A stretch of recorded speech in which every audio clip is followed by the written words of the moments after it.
Hi guys! Nandito na ulit ang Dream Girl ng Masbate. So for today's video, this is our first day here in Baguio. Naglakad na nga kami papuntang labasan as part of exercise na din para matanggal din ng mga bilbil sa aming mga tiyan. Pinauna nga namin tong aming kasama dahil hindi nga kami kasya sa isang taxi lamang.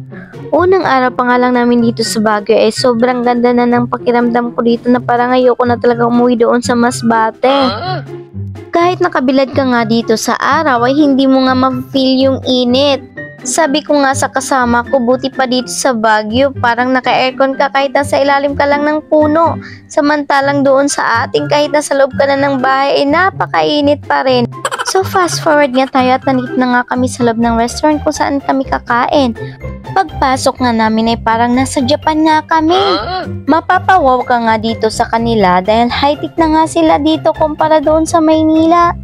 Dahil medyo matagal pa nga yung order namin ay kanya-kanya nga kami hawak ng cellphone. Para naman kahit papano hindi namin feel yung gutom. At syempre hindi rin mawawala ang selfie-selfie para may post naman tayo sa Facebook. At sa wakas ay dumating na nga itong aming order. Nagdadalawang isip nga akong lapitan ang robot at baka mag-malfunction at masampal ako ng wala sa oras. Mabuti na lang at mabait naman pala itong robot at hindi naman pala nananakit. Pagkatapos nga namin kumain ay naglakad-lakad muna kami ng matunaw naman itong aming kinain. Makalipas nga ang ilang minuto ay nakarating nga kami dito sa Mines View Park.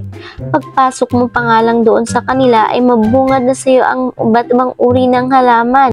Sa dulo nga ay matatagpuan mo ang nagpaparenta ng mga damit ng mga ifugaw. 50 pesos lang ang bayad bawat isa. Sa ganda nga ng costume ay hindi nga masayang ang bayad mo rito sa kanila.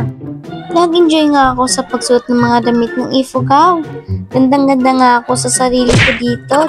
At kapag pumunta ka naman doon sa kabilang station ay kailangan mo nang hubarin yung sinuot mo. Matatanggal talaga lahat ng stress sa buhay mo kapag pumunta ka nga dito sa Baguio. Dahil sobrang stress nga ako sa bahay kaya naisipan ko nga magbakasyon dito. At hindi nga ako nagkamali dahil sobrang ganda talaga dito sa kanila. Sobrang fresh at lamig talaga ng hangin at mapapawaw ka talaga dito sa sobrang ganda ng tanawin. Pagkatapos ko nga mag-picture ay nagpahinga muna ako saglit. Hindi nga ito masyadong mataas pero nahihingal nga ako maglakad. Kulang nga talaga ako sa exercise. At syempre hindi nga mawawala ang pagkain. Sa sobrang pagod nga namin ay gutom na nga kami pati yung mga bata. So hanggang dito na lang ang video ko. Salamat!